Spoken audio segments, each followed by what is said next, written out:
This conference will now be recorded. Right, I think that's confirmation. So thanks once again, Tom, for the introductions, and good afternoon, everyone. So as Tom said, my name is Anup Chalisey, and both myself and Tom, Tom, will be presenting the Sustainable Rail Strategy today.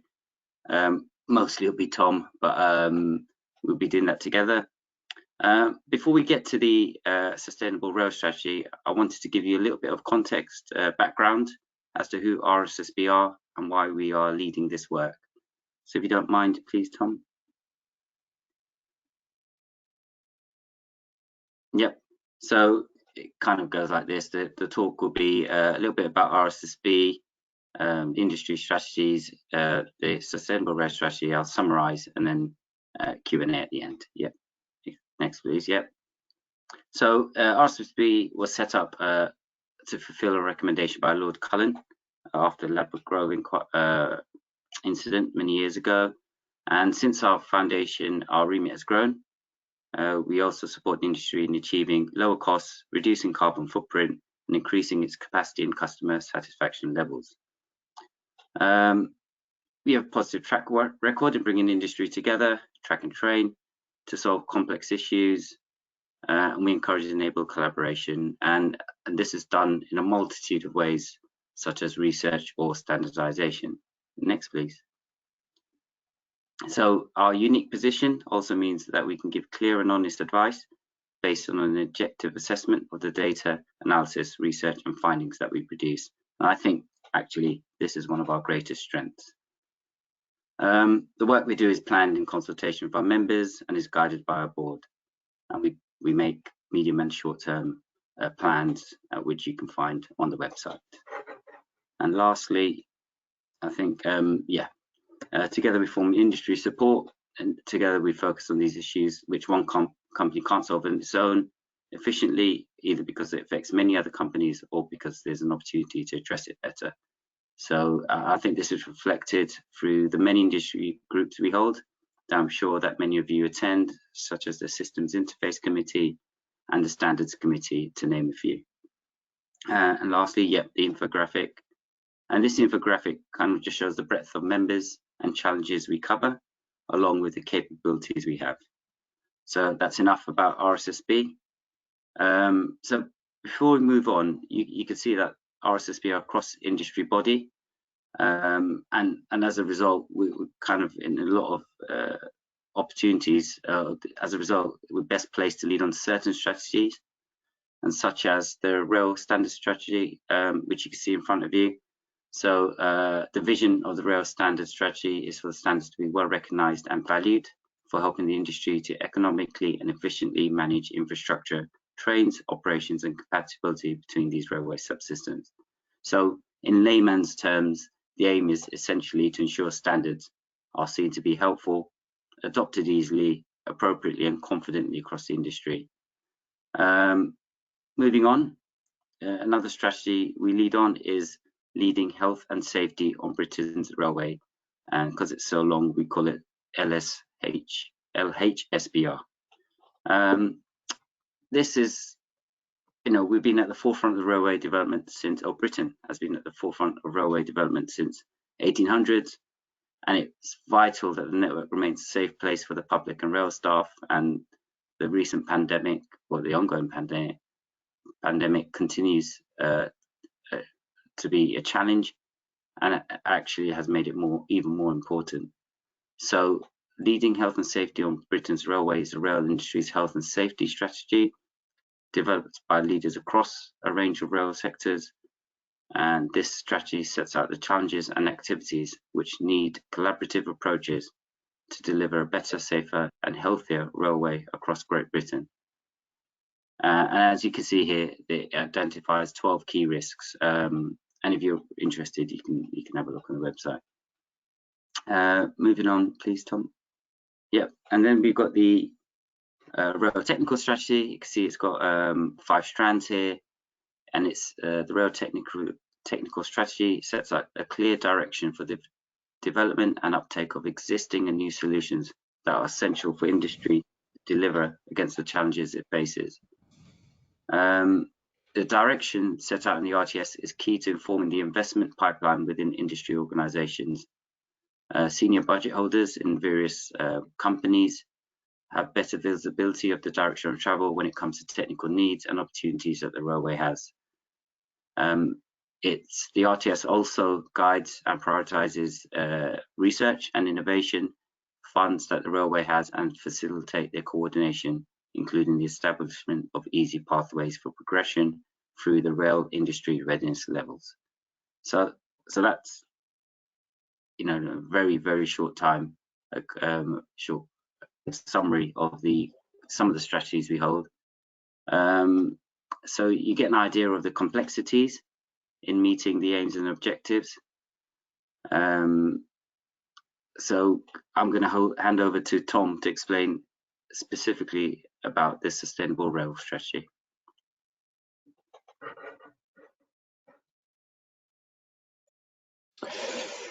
Thanks, Anup, and hi everybody. So the sustainable rail strategy, I'll be presenting an overview of what it is, what stage we're at in the development of that, sort of why it exists, and the next steps for putting that out in the industry domain for feedback and further development. So just starting from the beginning and explaining exactly what this document is, the Sustainable Rail Strategy, or the SRS. It is and will become a comprehensive sustainability strategy for the rail industry. So it's the first time that an industry-wide sustainability strategy for rail has existed, and it's in development right now. A primary reason for that development is because it forms a key input to the GBR whole industry strategic plan.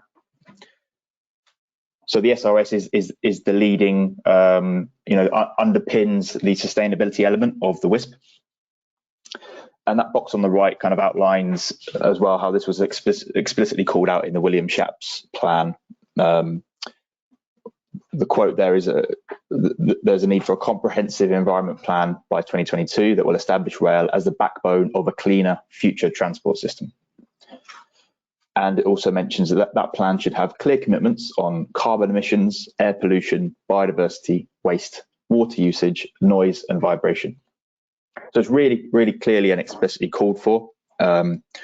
Is an important strand of the William Shapps plan, and that's translated into a fundamental part of the WISP itself.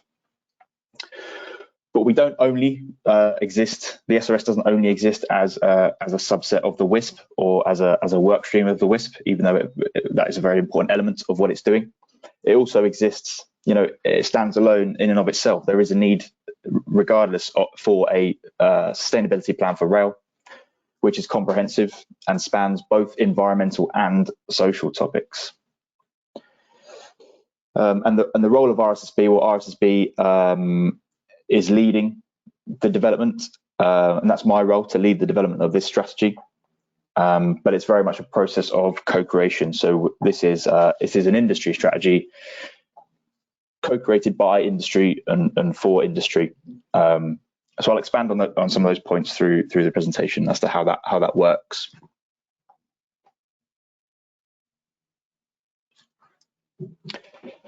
So just to give a bit of colour to what sustainability means and what is contained within the SRS. So it currently covers 11 sustainability topics across both, as I say, environmental and social sustainability. Environmental topics being carbon and decarbonisation, air quality, which is all about local air quality and local emissions, biodiversity, climate change adaptation, circular economy, which is all about reducing waste, increasing reuse, and reducing the amount of material resource used, noise, and water. So very comprehensive and consistent with what's called out in the William Shapps review. And then in terms of social sustainability, that means community integration, so making sure that communities have a voice and are empowered, and that the railway delivers local benefits. Social value, which is all about how we as an industry understand and monitor and measure the wider impact of what we do beyond just economic terms, into things like the well-being benefits of rail, the environmental benefits of rail, but also trying to quantify that, putting a monetary value onto it, so that it can be used in kind of investment to inform more holistic investment decisions. People, which is all about colleagues, so an industry which is inclusive, and a sustainable supply chain, or supply chain resilience and capacity, so ensuring that the supply chain base has good sustainability performance, ethical risks and reputational risks are managed through the supply chain, and for example, there's good encouragement of SMEs and startups, and that those types of organisations find the rail industry accessible, and that there's a way in. So sustainability itself is a very broad term. The SRS is covering those topics explicitly across environmental and social sustainability. Things like safety and security, customer experience and accessibility, that they might be within what you might term the scope of sustainability in some industries. They're not part of the SRS, or at least they're not part of the SRS currently, but they are addressed as part of the whole industry strategic plan, which has obviously a significant work stream around safety and security, and a work stream around customer experience, as it does a work stream around freight, a work stream around financial sustainability, and much more.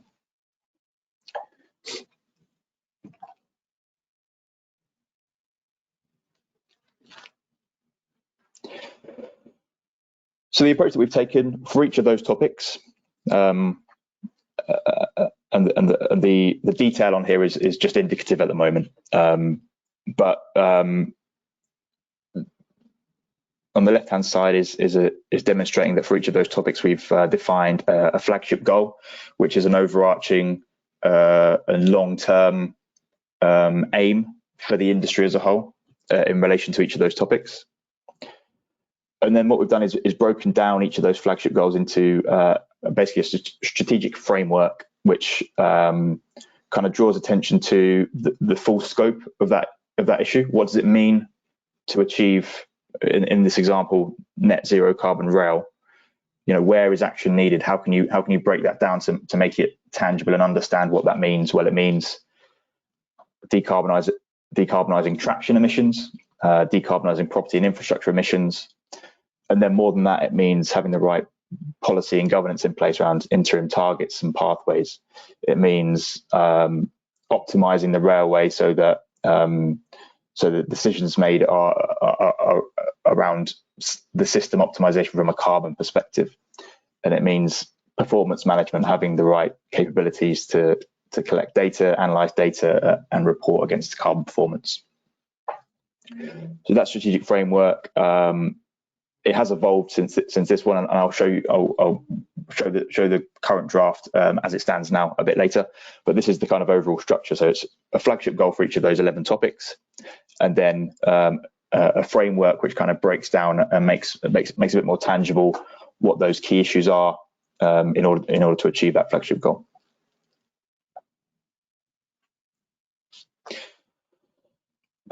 So in terms of progress, so important to say that the SRS doesn't exist at the moment. It's in development. It's not out there. We've been working. I've been in this role since last summer to move towards having a definitive and final and public sustainability strategy for rail in place. And what this slide shows is some of the progress and steps that we've taken along that journey so far. In July last year, we we worked with industry to develop a skeleton. So the purpose of that was to outline this, to confirm the scope, which I've just discussed, and outline the objectives, the overarching goals, and the framework for sustainable rail. And then in terms of building out the detail, okay, we've got that skeleton, but what does it mean? Where are we now? That's what the situation reports developed. So we delivered in November for each of those topics, really comprehensive reports, status reports that showed the current status for each of those topics in the rail industry right now, highlighted key options and choices and gaps that would need to be addressed. And those situation reports were input to, as each of these deliverables has been input to the WISP process to inform that wider whole industry strategic planning process. Recognizing though that while those situation reports made a really good evidence base for that broader process, the situation reports were kind of 50 pages each times 10, so 500 pages of information, a whole lot there, which, as I say, provides a great evidence base, but it doesn't create something which the industry can really get hold of and use as guidance and information. So for that reason, we've started to develop, we're working towards developing a prototype strategy document. I'll explain a bit more again about the reasoning behind that, and obviously there's a relationship that we have with the whole industry strategic plan, which needs to be at the forefront of our minds at all times. But the purpose of the prototype is to provide that accessible and clear strategic guidance on sustainability for the industry, again in line with the WISP prototype, and that is that's almost ready for the launch for a consultation period right now. We'll move into that consultation period. We're anticipating that to happen from April onwards, and that'll be a dedicated and extended, 3 months plus period of consultation. The development so far has been an industry-wide co-creation process, but that doesn't mean that that there are viewpoints across the industry that certainly would benefit the process, and expanding that consultation to a wider industry view, as well as external, so outside of the industry, peer review and sustainability experts to give a view on how this plan is coming together, and that will obviously inform how we move from the prototype document into a definitive and final strategy for sustainable rail, which is that ultimate step there. That's ultimately obviously what we're working towards here, and anticipating that to be published at the end of this year or the start of next year. Again, as I say, we are working in the context of a whole industry strategic plan, and certainly recognise that it's probably not desirable to publish a sustainable rail strategy, which is an important component of a wider industry strategy, before that wider industry strategy is published. So again, we're working hand in hand with the WISP team to make sure we get that right from a scheduling perspective. So as not to, obviously, we don't want to preempt any funding decisions, for example, that come through the WISP in a sustainability strategy that's published before that. So that's where we are. So in the process of finalising a prototype document.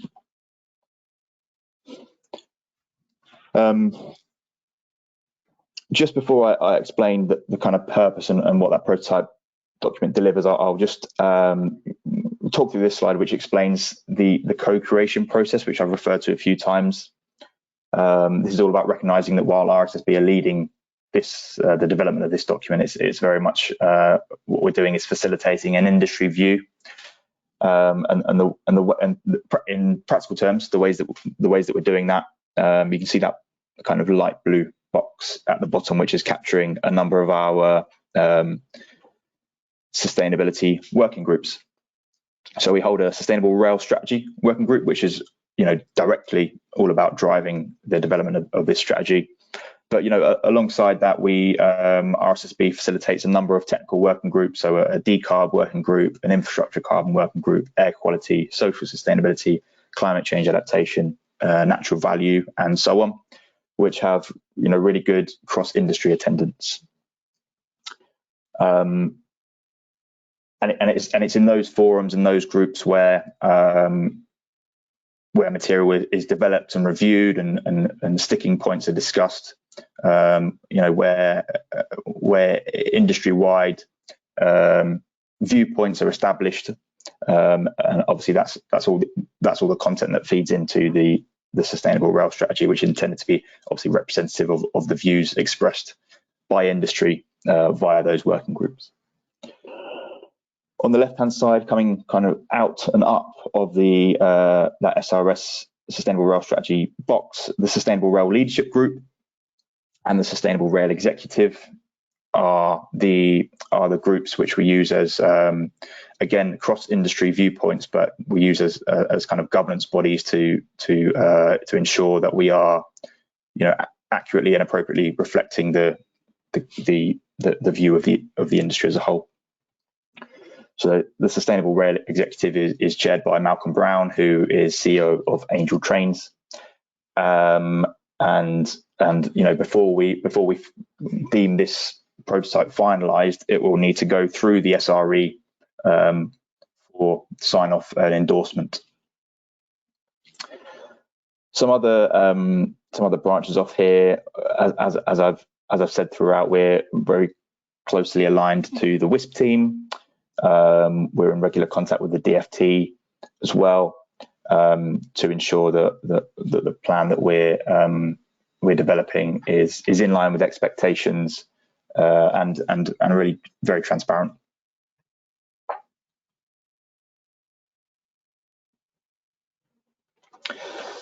So back to this prototype, just to give a bit more explanation as to what it will and won't do, and the overall purpose and justification for having a prototype ahead of publishing a final strategy.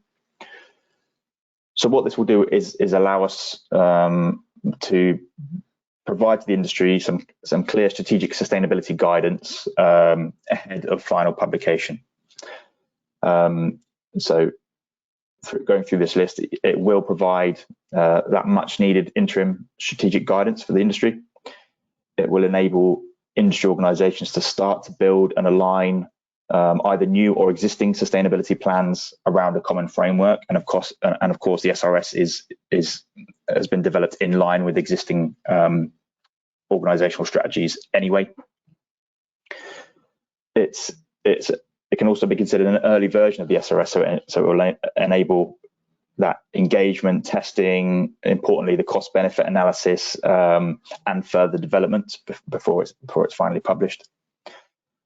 The prototype will bring to life, give visibility of the scale of action and resource required if we are to deliver against industry ambitions, which in many cases are policy commitments.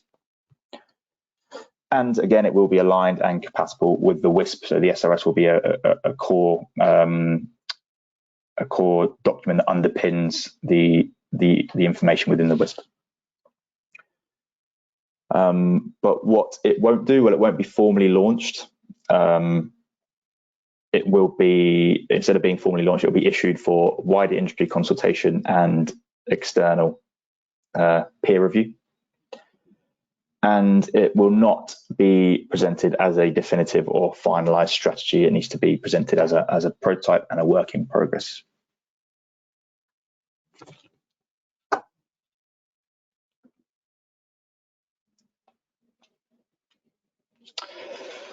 So with all of that context in mind, what does this document actually look like?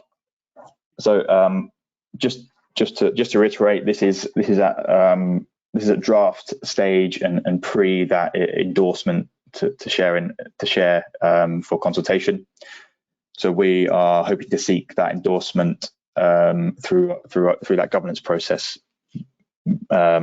in 2 weeks' time, so mid-March, and then be able to launch it for consultation in April. But what I present here is a few screenshots of the draft document, just to bring it to life, and just for your benefit to know what to expect when it's out there for wider industry consultation. So fundamentally, it's this overview page kind of sets out again the scope that I've discussed, that covers both environmental and social sustainability topics, and confirms an overarching flagship goal for each of those topics. The strategy doesn't just cover look at sustainability on a topic by topic basis. On the right hand side, what it also tries to do is reframe the question into, okay, then with all of those in mind, what are the key, tries to highlight some of the key responsibilities across industry, so that those different types of organization, infrastructure managers, TOCs, FOCs, ROSCOs, supply chain, and the funder or regulator, what role across each of those 11 topics can those organizations play, and what role they need to play in order to make this a success.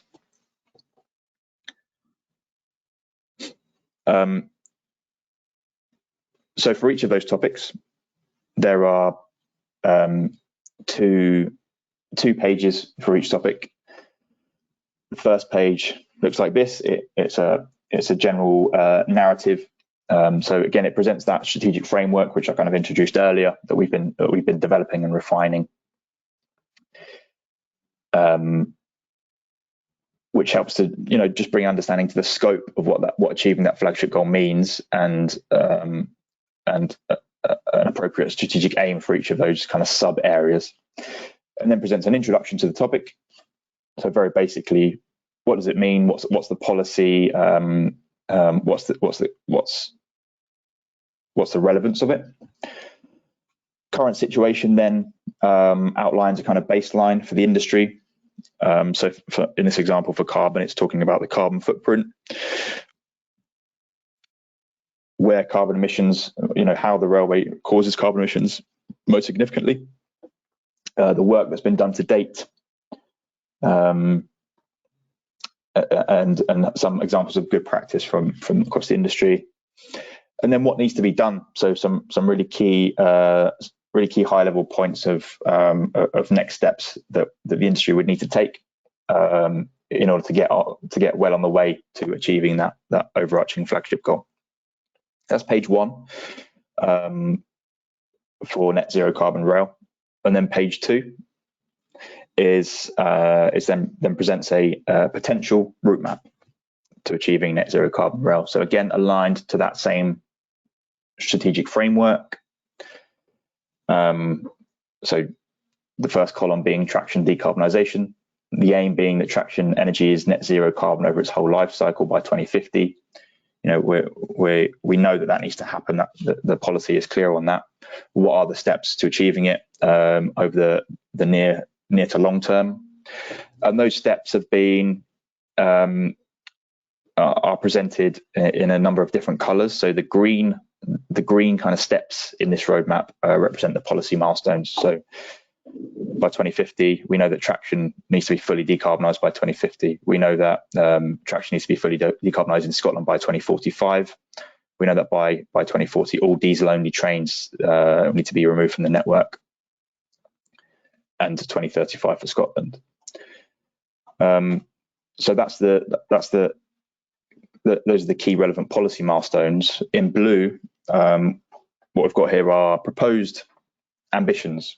So kind of building around those policy milestones, what ambitions should the railway be aiming for and aligning around? So what we need interim traction decarbonisation targets that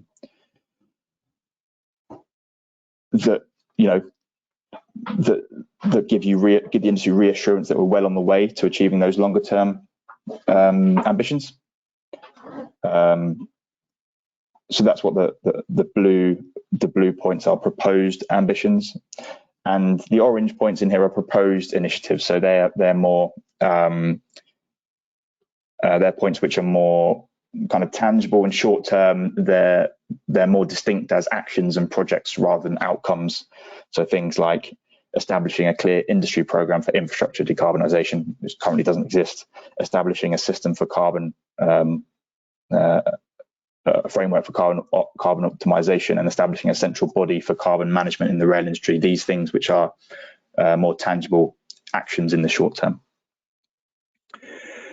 So that's the overall structure, and that's repeated for each of the topics. So each topic across those 11 topics has that same structure in terms of a page of narrative around the current situation, the context, and the key next steps, and then a page which sets out a roadmap which contains relevant policy milestones, proposed ambitions, and proposed initiatives. And again, just to reiterate, we're being very careful here to say that these are proposals. Where it's not a policy milestone, it's a proposal. It's a proposed way forward, and this is a potential route map to achieving that ambition. Again, one of the valuable parts of this document is to bring clarity to the scale of action required and resource required to deliver against some of these long-term commitments that are in place. Having it as part of this roadmap doesn't necessarily mean that it's funded, doesn't necessarily mean there's a clear responsibility for it being done at present, but it makes clear what those steps are and what they might be in a proposed way, so that we can then have that conversation and ensure that investment plans and long-term planning is done with this in mind.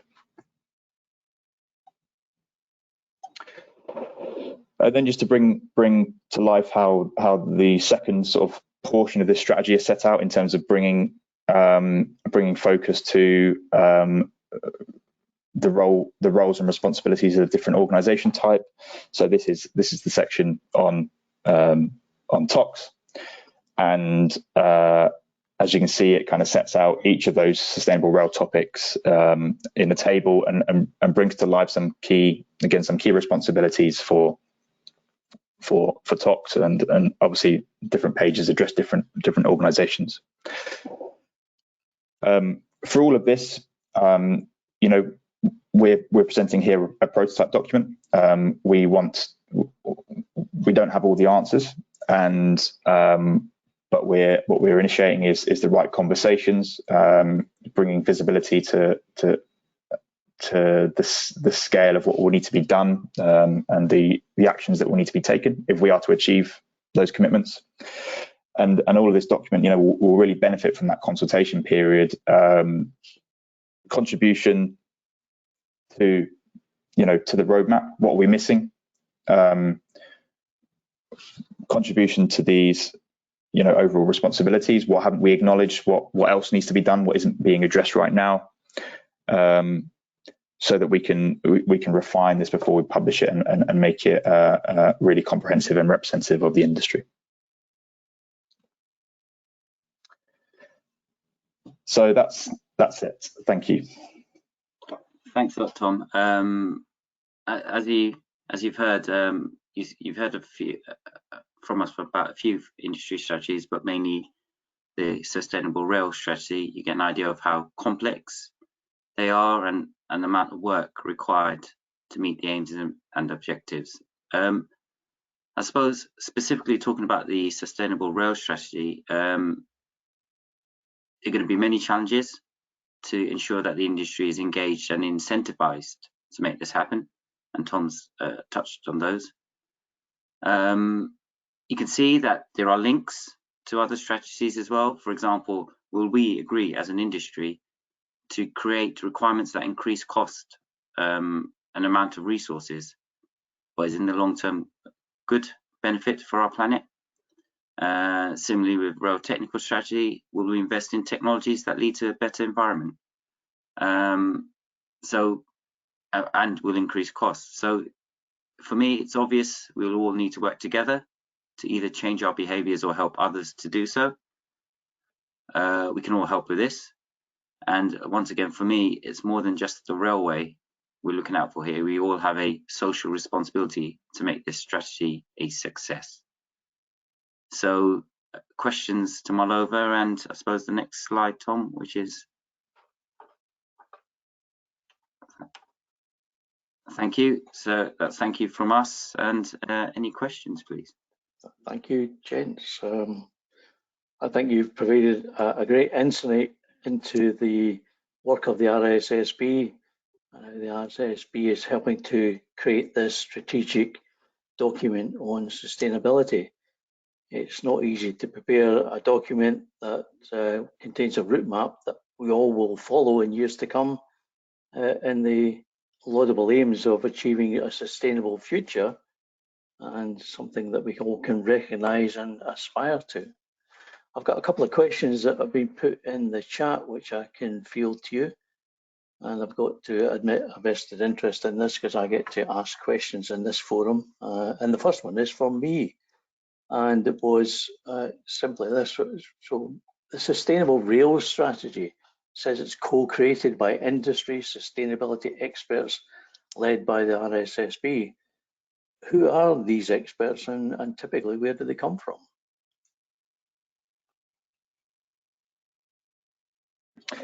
Yeah, the detail of those of that co-creation process is all about the group structure that RSSB coordinates and facilitates.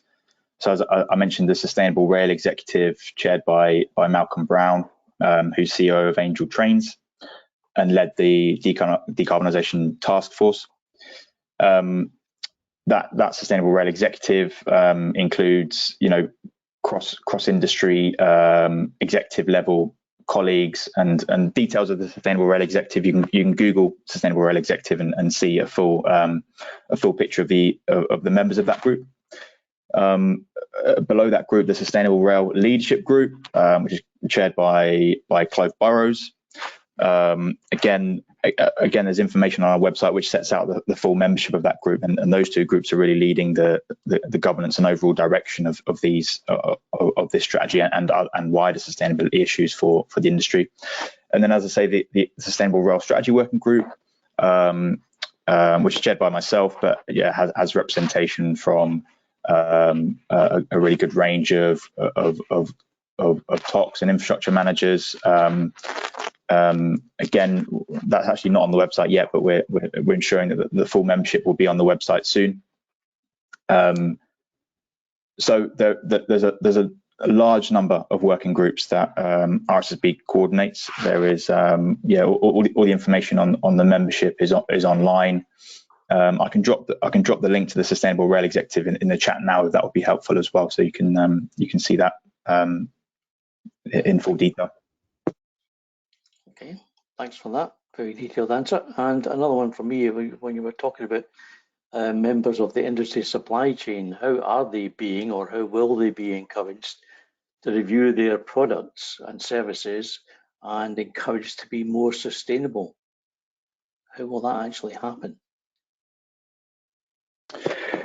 So an example of that is that RIA have attendance on the SRE, the SRLG, and the Sustainable Rail Strategy Working Group. So different levels of the practitioner level to executive level within RIA are represented throughout the groups.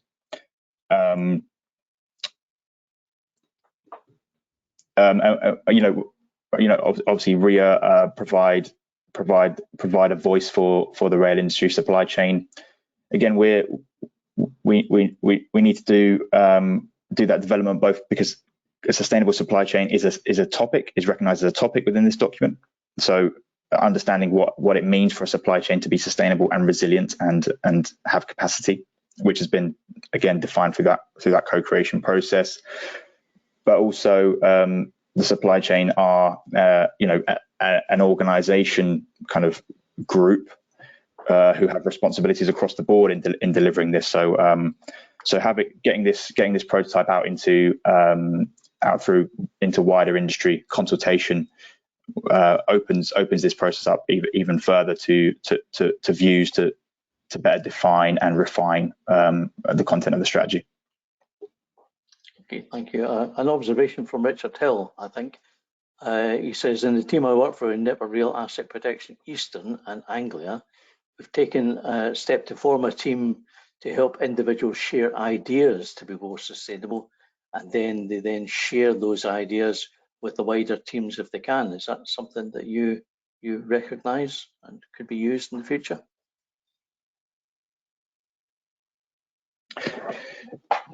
Absolutely, yeah. That sounds like a great initiative, and you know, what we're trying to develop through the SRS is a kind of set of overarching industry aims, so that everybody's working towards the same thing. But that doesn't mean that we, certainly know we can't have all the answers, and those answers need to be established, obviously across industry and experts across the industry, to come up with those specific solutions and ensure that with sight of those overarching goals as context and as guidance, it hopefully provides a good framework for working within and coming up with those solutions.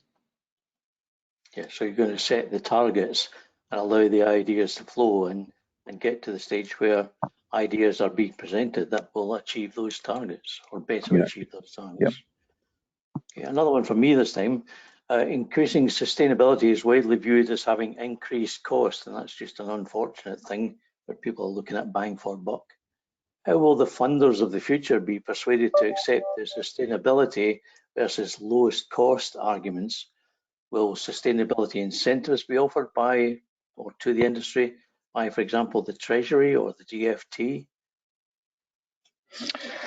This is key to what we're developing now. What we're doing is I suppose bringing to light and bringing clarity to the scale of resource and potentially investment necessary. This strategy certainly isn't only reliant on sort of public investment or infrastructure projects. It's very much also grounded in organizational culture and decision making and processes and ways of doing things better and making better choices. But that isn't to say that investment isn't necessary. Obviously, for traction decarbonisation, a huge investment program is necessary. As with climate change adaptation, for example, and air quality improvement, we're talking about infrastructure projects. We're talking about retrofits and mitigation. So yeah, it's not necessarily the funder of the future, funder of now and the future. We're having those conversations to bring to light what it means to achieve those policy commitments that are in place. Net zero by 2050 is clear. There's obviously work ongoing to better define, and now that we've kind of brought to light what the scale of action is necessary, very much the next step is to try and better pin down where we have less visibility right now, what the costs of that mean, and completely recognizing that the context of the industry and Treasury financial constraints will mean that tough choices need to be made.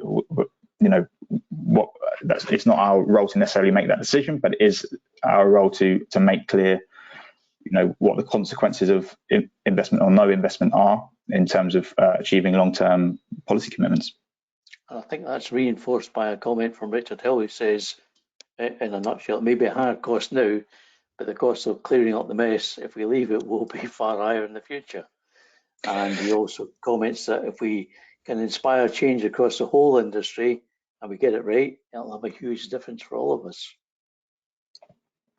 That's absolutely right, yeah, and making sure that we're making investment, trying to influence investment decisions to be made with that holistic viewpoint of not just maybe not just a sort of the traditional business case, but building in the long-term benefits of cost avoided, or I spoke about social value as being a key topic within this strategy, which is all about trying to measure and quantify and monetize things that maybe aren't traditionally you aren't traditionally able to do that. For example, the What is the wider social value of decarbonisation beyond just the kind of traditional business case? What does it mean in terms of job opportunities, and what does it mean in terms of well-being, and what does it mean in terms of all these other elements that are generally thought of as qualitative or not quite tangible enough to maybe include in a business case.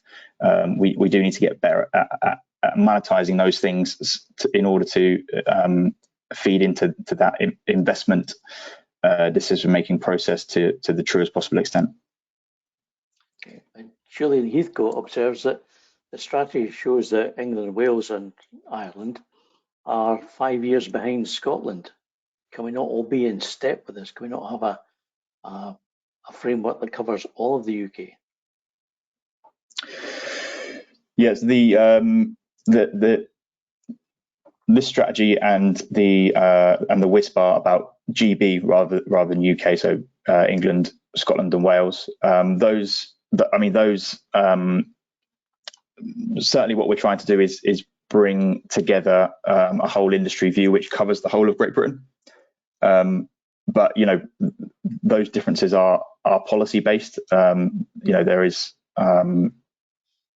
different policy teams and different decisions politically being made that we can't necessarily influence those through this document, but do need to recognise the differences, make sure that a whole industry strategic plan recognises and incorporates those differences under a common framework, which is obviously very difficult to do actually, but we've at least tried to do it, or tried to recognise that fact.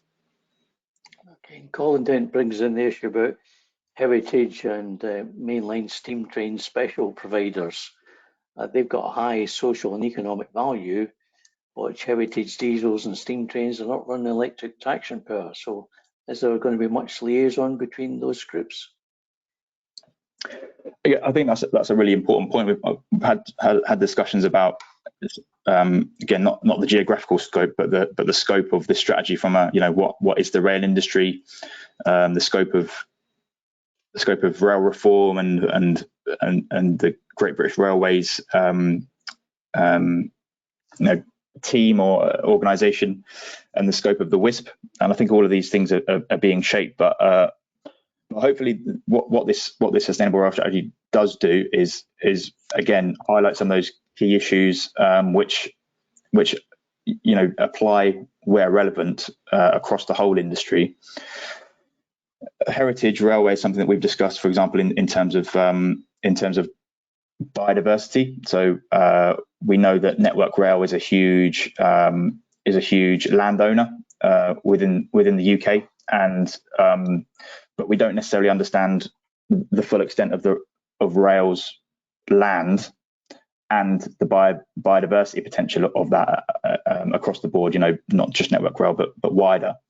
And then it's not just about quantity of land, but it's about the nature of that land, and is there potentially different opportunity around heritage railway is there more biodiversity opportunity compared to other types of operational railway. I think the scope of what, for example, net zero railway or electrification and so on will happen on a case-by-case basis, and isn't necessarily a scope that can be applied to this whole strategy, but will need to be better defined for each particular area. Okay. A question from Julian Heathcote on the strategy itself. There doesn't appear to be much in the strategy to actually promote electrification, but obviously having heavy batteries and hydrogen to haul around is a reason why there's no positive promotion of electrification in the document yet.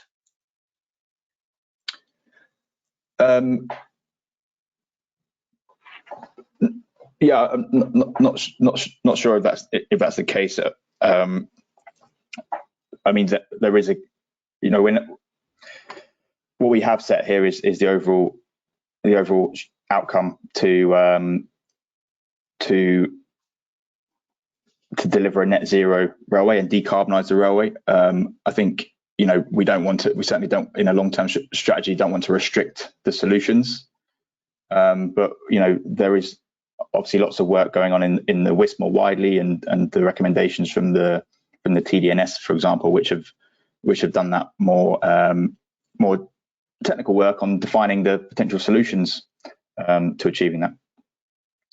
Maybe on the potential solutions angle, then Richard Hill comments that the supply chain, in his opinion, are on the ball, but the problem is a lack of uptake of these new products that they're producing, and maybe that reveals a wider issue in product acceptance.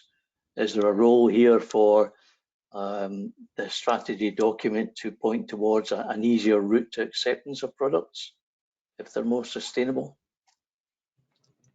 Yeah, again, a really good point, and it would be good to understand, what is that barrier? Hopefully, through presenting this strategy, we can get clearer on that. Is where does what needs to change? Is it something like standards, or is it safety, or is it something that is restricting certain innovation? And is that the right thing to do then, or is there ways to open up that conversation? And we've spoken a lot within RSSB about how we can ensure that sustainability ambitions are integrated into standards. There are a whole lot of other securing mechanisms and enabling mechanisms that the aims and ambitions of the SRS can be built into, in order to facilitate the right decision making across the industry, which is I think what we want, and isn't necessarily a thing that requires big sort of investment or infrastructure funding. Okay, and Sankadev Chowdhury, who joined us from India today, he says, will the SRS document quantify and advise trade-offs between the 11 different factors? For example, whether an engineering decision should be more inclined towards net zero or minimizing noise. In cases where both are not possible at the same time, how would the document guide you towards which way to go? Yeah, really good question. In terms of scope, what we've tried to do is make sure that the scope of this is as comprehensive as possible, and in line with I mentioned the William Shapps review earlier, which made clear that this document should not be focused just on decarbonisation and air quality, but should also include water and noise and biodiversity and the circular economy and so on.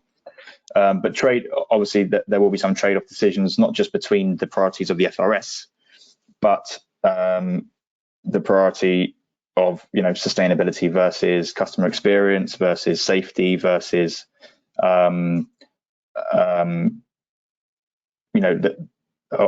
funding. Obviously, there's a whole level of trade-offs that need to happen, and that's the role of that's where the role of the SRS feeding into the whole industry strategic plan, where that kind of where that relationship really comes to life in appraising the options and choices, and assessing the trade-offs and where priorities can be best made. Thanks for that. And just about on the right time for the last question. The last question I have written from the audience from Stephen Barber is, in September 2021, the government, the DFBEIS, and I don't know what that acronym stands for, but that particular government department published a comprehensive paper on the valuation of greenhouse gas emissions, on the basis that would be used for policy appraisal and evaluation. Is this document now being used in the UK rail industry? Do you know? I believe that's one thing that's being considered at WISP level, in terms of creating those business cases and funding. It's not something that we directly reference in this strategy, but yeah, no, it's really important that those mention those sort of monetization and quantification of some things that can be considered to be less tangible or not monetized. So that's a great example of how it is where there is a resource and where there is something clearly that you can base an investment decision on something which is robust and published. Thanks for that. And Dominic Truman corrects my ignorance and says it's the Department for Business, Energy and Industrial Strategy. Thank you, Dominic. And with that, I'll let you off the hook, and I would just like to thank you both again on behalf of the PWI and the people who have attended the meeting today, thank you very much, gentlemen, and we can bring the meeting to a close now. Thank you. Thank you, everyone. Bye-bye. Thanks very much.